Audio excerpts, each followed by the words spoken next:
Alhamdulillah sudah sampai. Hei, tunggu.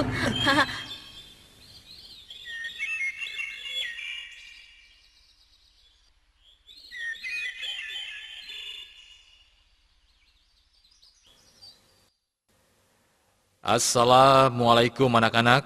Kaifa halukum? Waalaikumsalam, alhamdulillah bikhairin. Pelajaran fikih hari ini akan membahas masalah wudu, tayamum, dan sholat. Kalian siap? Insyaallah. Anak-anak, wudu merupakan syarat syahnya sholat. Rasulullah pernah bersabda, artinya, tidak akan diterima sholatnya tanpa bersuci terlebih dahulu. Nah, sekarang siapa di antara kalian yang sudah bisa berwudu? Ayo, tunjukkan. Saya, Ustaz. saya Pak Ustadz. Saya juga Ustadz. Alhamdulillah, saya sudah bisa berwudu. Ya, baiklah. Ustadz percaya, tapi kita tetap harus mempelajari supaya wudu kita sempurna.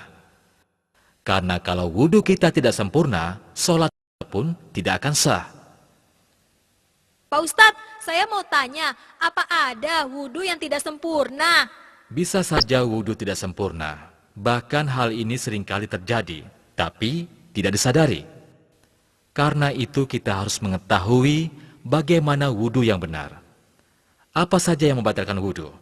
Dengan demikian, kita akan tahu apakah wudu kita benar atau salah. Nah, sekarang kalian perhatikan baik-baik. Inilah cara wudu benar. Sebagaimana yang diriwayatkan oleh Imam Bukhari. Tolong anak-anak, perhatikan baik-baik. Mula-mula membaca bismillah. Kemudian mencuci kedua telapak tangan masing-masing 3 kali.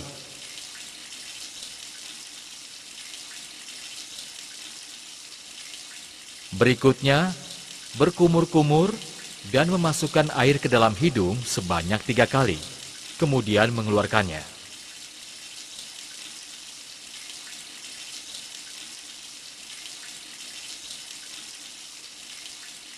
Setelah itu mencuci wajah sebanyak 3 kali.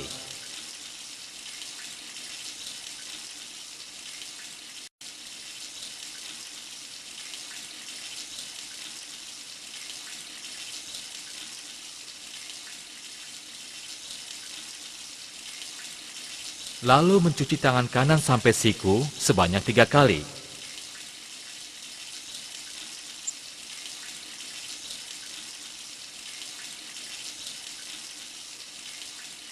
Kemudian tangan kiri sampai siku sebanyak 3 kali, saling bergantian. Seterusnya mengusap kepala dan mengusap telinga sebanyak 1 kali.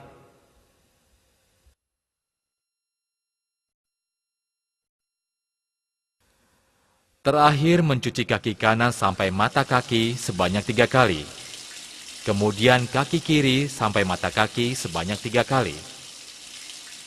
Saling bergantian.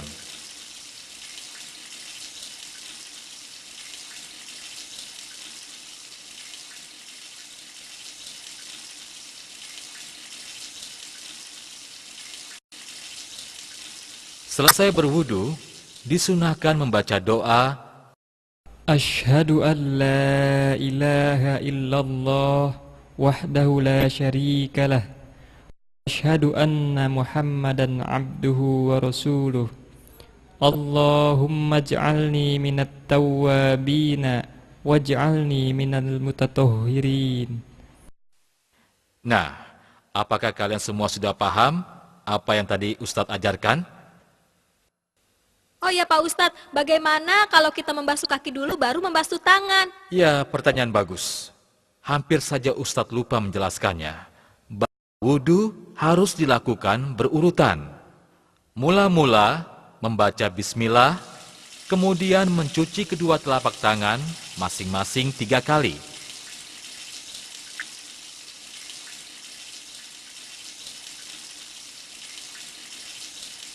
Berikutnya, berkumur-kumur dan memasukkan air ke dalam hidung sebanyak 3 kali, kemudian mengeluarkannya.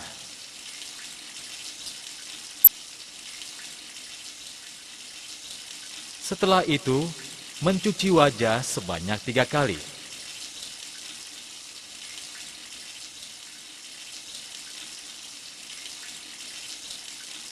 Lalu mencuci tangan kanan sampai siku 3 kali.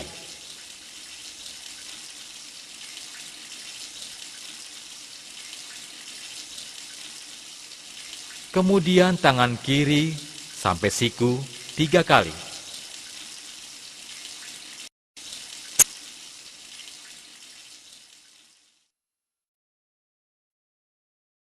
Seterusnya mengusap kepala dan mengusap telinga sebanyak 1 kali.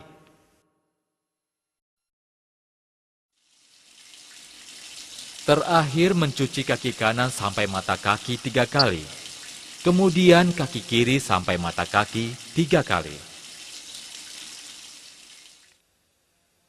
Dan selesai berwudu, disunahkan membaca doa. Pak Ustadz, apakah wudhu kita bisa dikatakan sempurna jika semua urutan wudhu kita lakukan? Tidak mesti, bisa saja wudhu yang telah kita lakukan bisa batal. Itu karena beberapa hal. Kalau begitu Ustadz, apa saja yang bisa membatalkan wudhu? Baiklah, sekarang perhatikan baik-baik. Wudhu yang kita lakukan dengan baik dapat batal akibat beberapa hal. Pertama, karena sesuatu yang keluar dari kemaluan depan dan belakang, baik dari kemaluan maupun dari kotoran. Kedua, tidur lelap.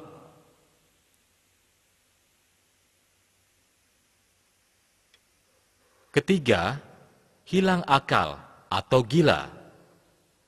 Keempat, memegang kemaluan tanpa penghalang disertai syahwat. Dan kelima, makan daging unta. Saya harap kalian semua dapat memahaminya dengan baik. Tapi Ustadz, bagaimana kalau tidak ada air? Ya, pertanyaan bagus. Jika tidak ada air, maka kita bisa tayamum dengan debu. Sebagaimana firman Allah. A'udzu billahi minasyaitonir rajim. وإن كنتم مرضى أو على سفر أو جاء أحد منكم من الغائط أو لامستم النساء فلم تجدوا ماء فتيمموا صعيدا طيبا فامسحوا بوجوهكم وأيديكم منه ما يريد الله ليجعل عليكم من حرج ولكن يريد ليطهركم وليتم نعمته عليكم لعلكم تشكرون. Al-Maidah ayat 6. Sesuai dengan ayat ini, maka kita bisa melakukan tayamum dengan cara menempelkan kedua telapak tangan ke tanah atau permukaan bumi yang berdebu, lalu meniupnya, kemudian mengusap muka dan kedua telapak tangan.